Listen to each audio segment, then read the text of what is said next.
another thing that you'll find when doing these quick poses is that your models usually can do a little bit more dynamic poses.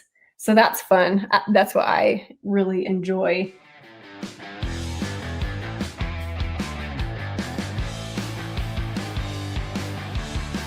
Well, you are in for a treat today. Erin Meads, welcome. Thank you so much. Erin is a faculty member on Realism Live, and we chose her because she is so good at teaching people how to draw for the first time. And she's just going to blow people away when she's on Realism Live. We thought we'd have her on today. So welcome. Well, thank you so much. It's an honor. I really appreciate it. Well, the honor is ours. And, Erin and I were talking before we went on the air. She's in Lehi, Utah, which is between Salt Lake City and Provo. And I used to live out there. I lived there for about, 1980 to 1986. I owned a radio station there. Actually owned two of them, an AM and an FM. And I remember she said she's looking at a place called the Point of the Mountain. I had a moment that it was wintertime. I was driving across the Point of the Mountain, which is 3 lanes on each side. And it gets very treacherous and icy and windy and stormy up there. And I was in the far left lane.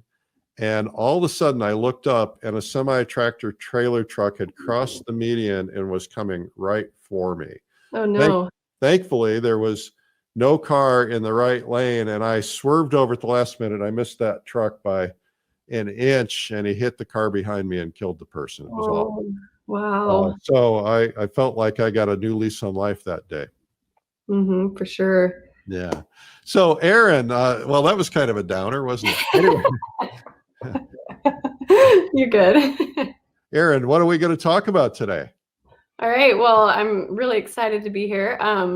We're going to talk about figure drawing. And specifically, I thought we would talk about gesture drawing and the quick pose. We don't have a lot of time here in this segment. And so gesture drawings don't require a ton of time, but they are really important. And I thought that we'd talk about that. And I've got a couple of drawings here that I thought we would just look at. And I can maybe point out some of the different drawing elements in each of these and kind of what I was hoping to achieve. And if there's time at the end, maybe do a couple of demos. That's what I'll be doing mostly at Realism Live. So maybe we'll have time for a couple of those. Okay. Well, that'll be great. So I just wanted to tell you, I don't know if you knew this or not, but we called the great Sherry McGraw, who's probably one of the great drafts people of our time. I don't like the word drafts people, but not sure what the right term is, but drawers. Mm-hmm. And we asked her, we said, who is like the best of the best at teaching beginners on our beginners day, teaching beginners drawing? And she gave us your name. So no pressure. Wow. I mean, what an endorsement, right? Yeah. Yeah, she's amazing. She's done a lot for me in my career, and I love her a lot. Yeah, she's done a lot for a lot of people. She's an amazing lady, and she and David are so giving and really driven to help people grow to the next level and teach. And they really spend a lot of time with people and helping them develop. So that means a lot to me that she would recommend you. And so we're kind of meeting for the first time, which is cool. Yes, we are. Well, thank you so much. Yeah, absolutely. All right, great. Well, first, I just wanted to say, Eric, thank you for doing this. And like you were mentioning, the Plein Air Live and Realism Live, I think we've all kind of felt the effects of COVID the last couple months. And what I miss the most is my friends. Like I miss, just interacting with people. And I think we've all the figurative artists realize what a luxury it is to draw from life. And, we can still draw from reference photos, and I'm grateful that we can, but I do miss the friends that we have. So I'm grateful that, you're doing this, this show and the podcasts that you do to just bring us together, because it makes a big deal. It is a big deal, and it makes a big difference in our work. So thank you. That's very sweet of you. yeah. Yeah, I miss people too. And I, do you probably don't know this, but I bring a model into my studio every Wednesday night, and I haven't done it since, well, before I went to Russia in March. So I really miss it. I'm afraid when I start painting portraits in Fall Color Week, I'm going to be a little bit rusty. Well, you might, but like it'll come back, and you'll just be so grateful that you get to do it that it won't even matter whether it's good or not. You'll just be Yeah, excited to that's do really it. true. It's just about being there with other people and having fun and painting together. Yeah, that's true. I hired a model a couple months ago. It was during quarantine, but it was just me and the model, and we were safely distanced and everything, and it was great. It was amazing. But I do miss just drawing with other people and having friends around. So Yeah. Well, that's half the fun of this art thing we do. it is for sure. It definitely is. Okay, so today I thought that we'd talk about gesture drawing and the importance of gesture drawing. I think that sometimes the gesture can be discounted a little bit. We might overlook it. We might think, well, that's just for beginners, or that's just something that you do in the beginning to get warmed up. And those things are true. Like when you begin drawing, that's usually the first step, is figuring out the gesture and getting accustomed to that. And then, when you become more advanced, you usually start out with the gesture to warm yourself up. But I present the idea that gesture drawing in itself is just really, really important, because what you learn to do with gesture drawing is you're learning to select. So you're learning to see, to decide what is important in a drawing and what's not important. And I really feel strongly that it takes a very conscious effort and practice, lots of practice of these short poses and these gesture drawings to help you develop that skill, which will help you, in your longer work, in your more finished work, because you know what it is that you should focus on in those longer studies. So I think gesture drawing is really important, and I would encourage everybody to take a serious study of it. Okay, so I thought I had some drawings here, and these are all pretty quick poses. I don't think there's anything here. I think I've got about 7 or 8 drawings that there's nothing in here that's over. There's one drawing that's like 1 or 2 hours, but everything else is under 20 minutes. Okay. Most of them are in about the 5 to 10 minute range. This drawing here is probably about 5 to 10 minutes. And what I liked about this one was the amount of editing that was gone into it. So, you can't tell because you don't see the model, or you didn't have the reference, but there was a lot more information in here than I decided to put in. But what I think that does is it helps, or, editing will help the drawing go in the direction that you want it to go. So back here, the hand was obviously, I could see everything happening in the hand, but I decided not to go into it because this over here was more important. This, the torso, dropped my pencil here. The torso and, all of these, the muscles and the abs, and then this arm coming forward, that's what I felt was more important. So yeah, a lot of selection in this drawing. And Eric, you can pipe in if you have any questions or comments or need me to explain anything further. Yes, and if we have comments or questions in here, I'll certainly add them in. Okay. Wow, that's beautiful. Oh, thank you. So this was a 10-minute drawing, and the thing I liked about this one, I think just the overall feel of the pose, this curve, this stretch. So this is an element that is really basic, and it's something that I'll probably talk about more in Realism Live. But this idea of when one side of the body stretches, then the other side bends. So all the way, this whole entire side, really like this whole side of the body is stretching. So if this whole side is stretching, it means that there's a lot of contracting happening on this side. You know, the bend is happening. So I really just liked this pose in general. I remember when we were doing this drawing, when we were doing this pose, we were talking about foreshortening. And so one thing with foreshortening, I feel like we forget about is that it really is everywhere. Can you tell people what foreshortening is? Because some of them might not know that. Right. Okay. So foreshortening is like when you have a hand coming like right out at you or something. That's an extreme example of foreshortening. But whenever one part of the form is coming forward or going back in space compared to another, that's what foreshortening is. And so what I was getting at was foreshortening happens everywhere. And we sometimes forget about that. We think that foreshortening is just those incidences where, you know, it's an extreme example of foreshortening, but it really happens everywhere. And there's different strategies for pulling off the illusion.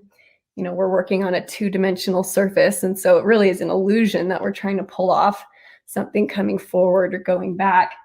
And so I tried to implement some of those strategies in this drawing. So for instance, like this knee here, this knee is coming out compared to the feet that are going back. And even like the head is further back than this shoulder, which is coming out. And so, you know, one of the things that you do is you add more. More comes forward and less goes back. So with this knee, it's just a 10-minute pose. So you don't have a lot of time to get into it, but just putting a little bit more information in here compared to here will make that seem like it's coming forward. So you're not necessarily drawing what you see, you're exaggerating if it's coming forward and you're reducing if it's going back. Yeah, exactly.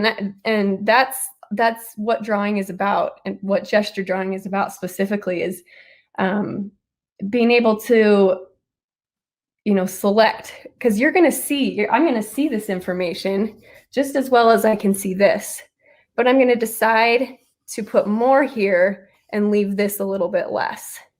So. Okay. Okay, this was probably about a 2 or 3 minute pose.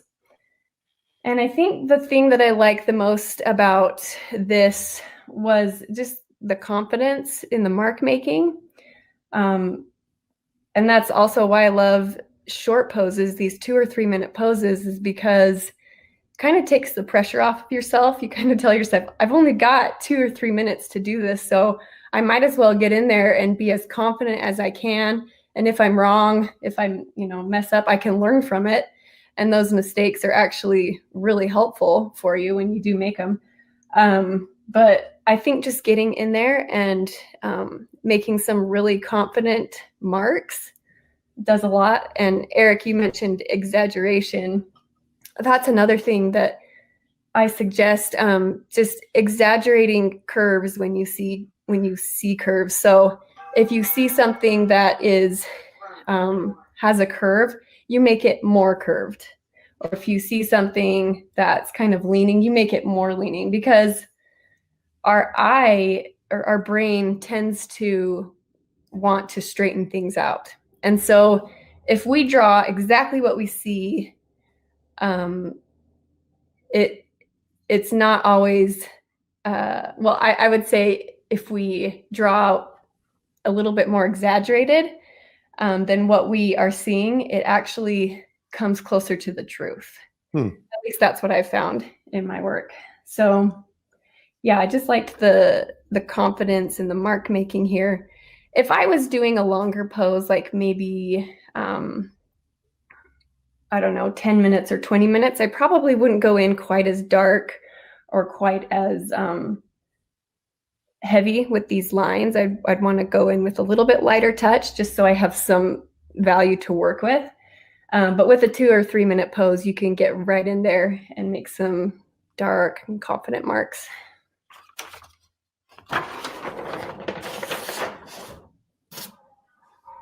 Okay, so here's another, this was probably about 3 to 5 minutes. Wow, really? Probably about 5 minutes, yeah. And yeah, kind of like the other one, I think they were done in the same session, in the same model. I like just the confidence in the mark making. I like this prominent stretch over here. This is stretching, and then this is bending. You know, these overlaps here are really important, telling us that one form overlaps another form. And then just, I love this pose, how you can tell he's got so much tension and so much strength right here in his arm. You know, he's holding himself up. Basically, he's leaning on that shoulder, and to indicate that weight and, you know, let the viewer know that that's what's happening, you're going to go in and use, you know, some of these more like, I guess, aggressive kind of marks to indicate that muscles are being worked. You know, they're bulging, and they're you know, they're very active over here, whereas on this side maybe a little bit more passive. But yeah, so I chose to go in on this shoulder maybe with a little bit darker, just to kind of emphasize that that's where the action is. Okay, so this drawing has a little bit of a different feel. It's kind of more sensitive. This one was probably in the 15 to 20-minute range, just because, you know, I wanted to study this beautiful form shadow that was happening all on this side of the torso here.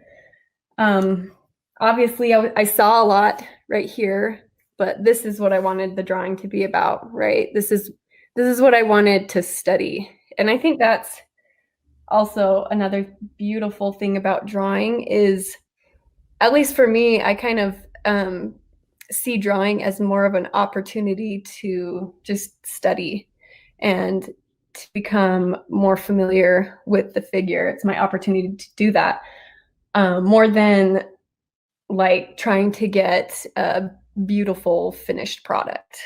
If I went into a drawing with that mindset, it would be a little bit more intimidating, and I don't think I would have, I don't know, the amount of freedom or what. But anyway, so this is more of a gesture I left, but I accounted for it at least. But then I really wanted to get into this, the finesse and the softness of that form shadow. Mm-hmm.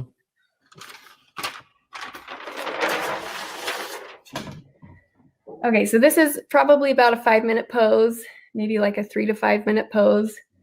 And kind of like the other one 2 poses ago, there's a lot of tension right here. And as you, you know, do these gesture drawings, another thing that you'll realize is what speaks to you. You know, so the things that, and that's what's beautiful, what speaks to me and what I think is beautiful could be different than the person I'm sitting right next to. But one thing that I really love to draw is these active muscles and this tension and the weight. And so, you know, right here in the back, you can see all that happening in his arms right here. So I chose to, you know, just see less down here and focus on more of these active, bulging muscles there. So we have a question who asks, do you have to look at the subject to draw this, or can you just draw this with your mind? In other words, I assume what are your eyes doing? Are they darting back and forth?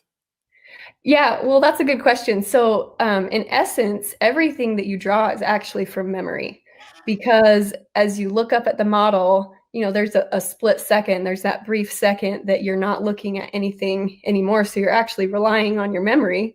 You're relying on what you just saw. Yeah, I definitely draw from reference, or, you know, from the model. Definitely. I couldn't just, you know, draw this out of my head. Although my drawings from my imagination have gotten better, just the more experience that I have. But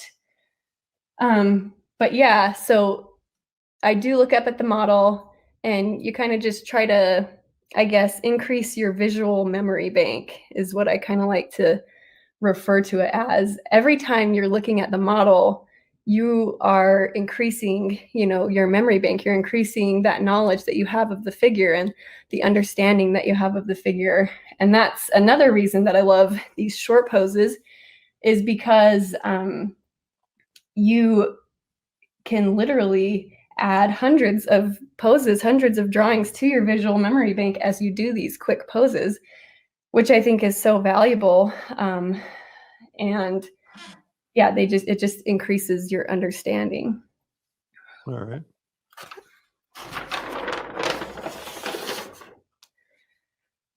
Okay, so I liked this drawing because I really loved the twist.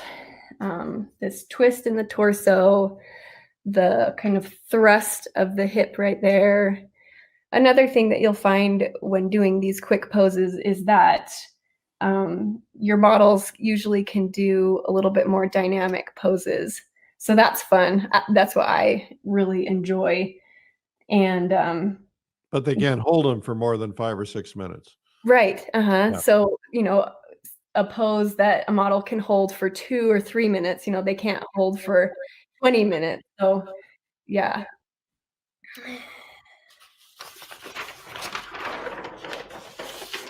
So this is the drawing that is a little bit longer. I think this is probably in the 1 to 2 hour range.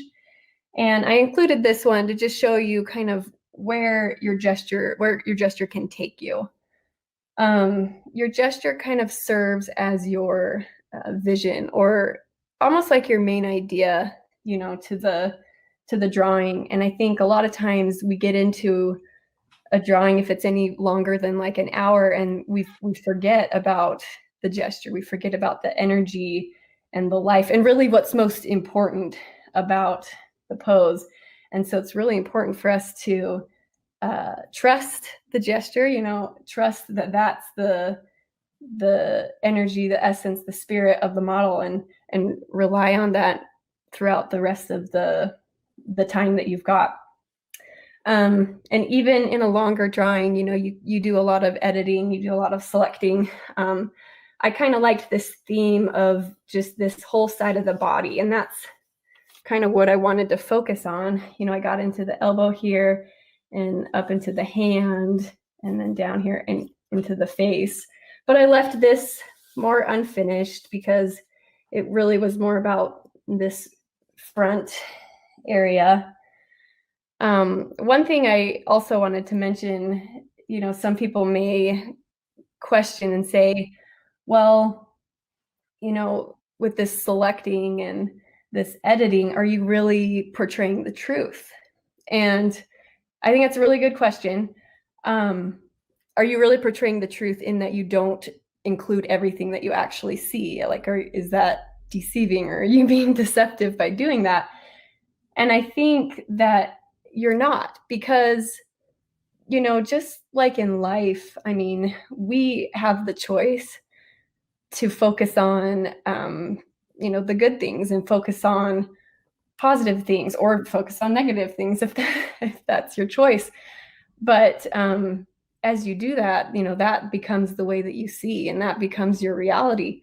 And so I think it's the same as in drawing too. Like if what it is that you focus on, if that's what you choose to see, then that's your reality. That's the truth. It's like looking at your model in rose-colored glasses or something like that. Well, it's artistic license as well. And, this is always, somebody made a comment that, this is exaggeration. And it says, there was a BBC episode, a movie about the art and the brain. Exaggeration has been the center of art, cinema, beauty industry, because our brain differentiates and responds better to exaggerated body, face, form, and color. Yeah, no, I would agree with that. Okay, so we're at we got about 10 minutes. It's going by fast. So I want to make sure you know what you've got. Perfect. Yeah, no, we're right on track. So that was the end of the drawings. And now I thought that maybe we'd just do a few short poses here. Okay. Okay, so I've got just some reference photos. I don't have a live model with me today, but I've got some reference photos that I'll draw from, and I've got a timer here that I'll set. So I don't know. I've gotten the question before. Do you feel like you can really learn to draw the figure from reference photos? You know, if you don't have access to a live model. And I would say that it's really important to draw from life. And the thing is, you always have a mirror, you know, or you always have your hand that you can draw. You can always draw your feet or body parts or friends, family members. So I think it's really, really important to draw from life. But I also think that drawing from reference photos is a great way also. Like you can learn. And what reference photos are, they're just a reminder of what we see from life. You know, they're just reminding us what this model would look like if we were sitting down looking at this model from life. So you kind of have to have that mindset. And the other risk I think that you have in drawing from photos is the tendency to want to copy everything that we see. You know, and this whole idea that I've been presenting today is this idea of editing and selection.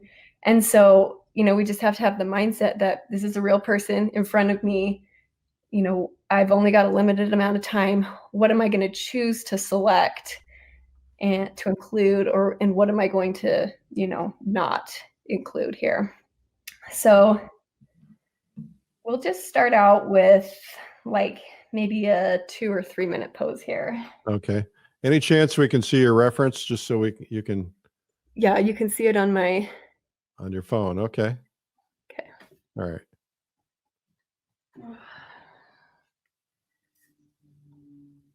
And I'm just working with a charcoal pencil. I work with charcoal or Conte mostly. Let's start out with this nice long stretch in the body. And when one side stretches, the other side needs to bend. So here's the stretch and here's the bend. And I kind of just continue on with the silhouette.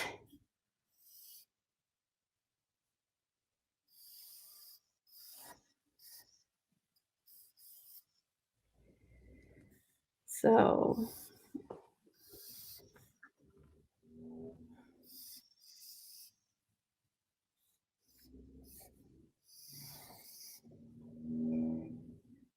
okay, so I'm going to add some landmarks in here, these nipples, and the direction, you know, the shape of that nipple right there tells us a lot. You know, that tells us that whole, you know, side is stretching that way. This one is stretched up too. You know, the placement also is very important, that this one's on top of that one.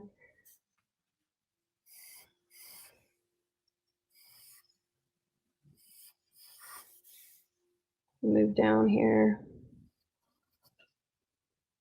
The belly button is also an important landmark.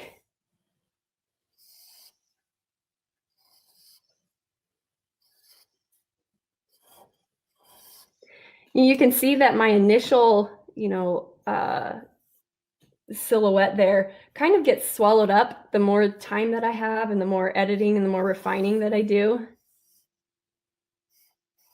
You usually start out with a softer touch so that can happen.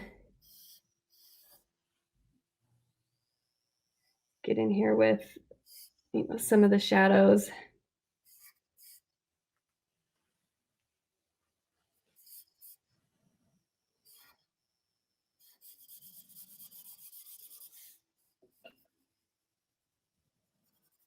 Big shapes. Yeah, that's really the name of the game, is, you know, working general to specific.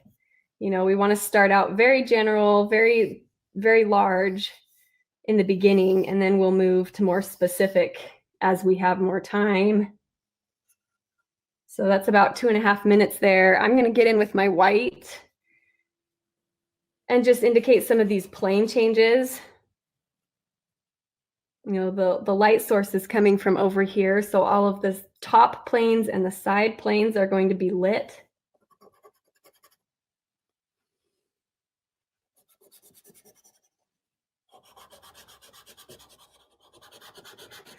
Also, anywhere that there's there's bone on one of those top planes. Bone is a very hard surface, and so the light bounces off the bone pretty prominently. Okay, so that's about 3 minutes. Wow.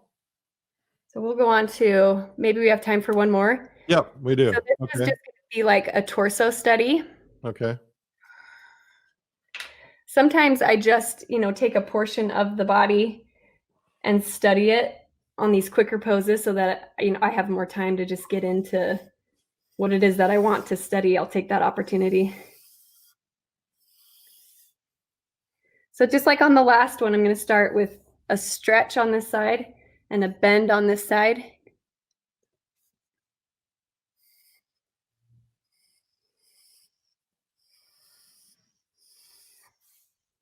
Just kind of add this arm onto the top.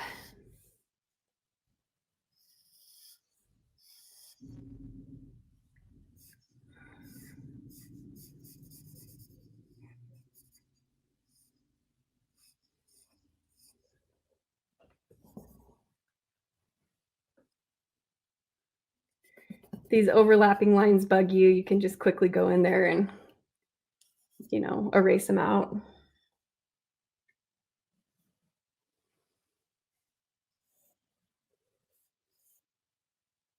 Nothing is permanent, that's the other thing that drawing has taught me. I used to be very stiff and very much of a perfectionist, and what drawing has taught me is that the more flexible you are and the more able to just let go you are, the better your drawings are. They turn out better. And I think that's the same with life too. The more that you resist anything, it seems like that's what you attract. So, just being willing to let go and be flexible.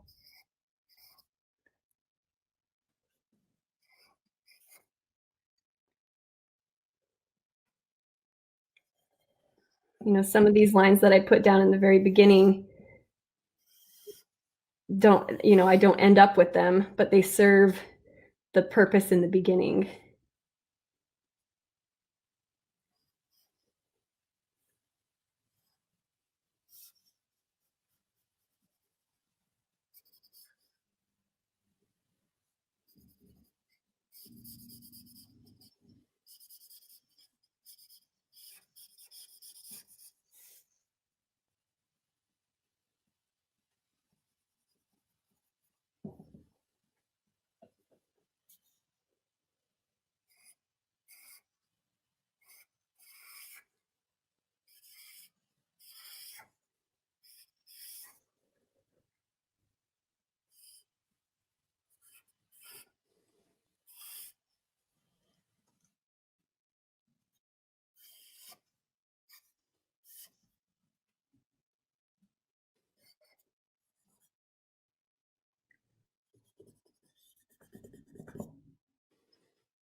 Just quickly put this, side plane, just like the last pose, the light source is coming from here. And so all of the top planes and the side planes are going to be lit, which means that the underplanes and the other side planes will be in shadow. So it's always important to know your light source right off the bat, or figure it out, I guess.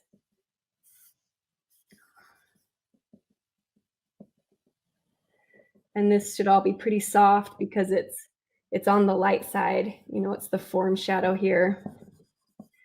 And the more time that I have, the more I'll pay attention to edges and the quality of the edges here.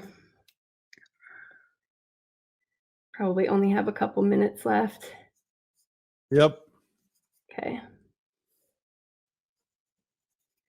So I'm remembering the planes here. So this is kind of like the eyebrow, the underside of the nose, underside of the jaw here.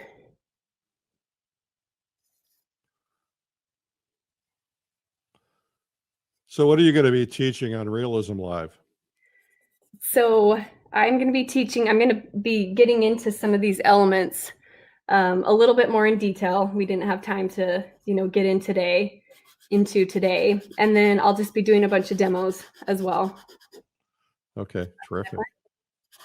Well, this is great. And if you're a beginner, being able to watch Erin teach beginner drawing is going to be terrific. She's going to be on our beginner day, which is one day before Realism Live. Erin, we're kind of out of time, but you have been phenomenal. Thank you so much. It's just to watch what you did in such a quick period of time is amazing. Oh, well, thank you so much. I'm so excited for Realism Live, and it's been a pleasure to be here with you. Yes, and we'll be talking soon, but thank you again. Thumbs up and applause.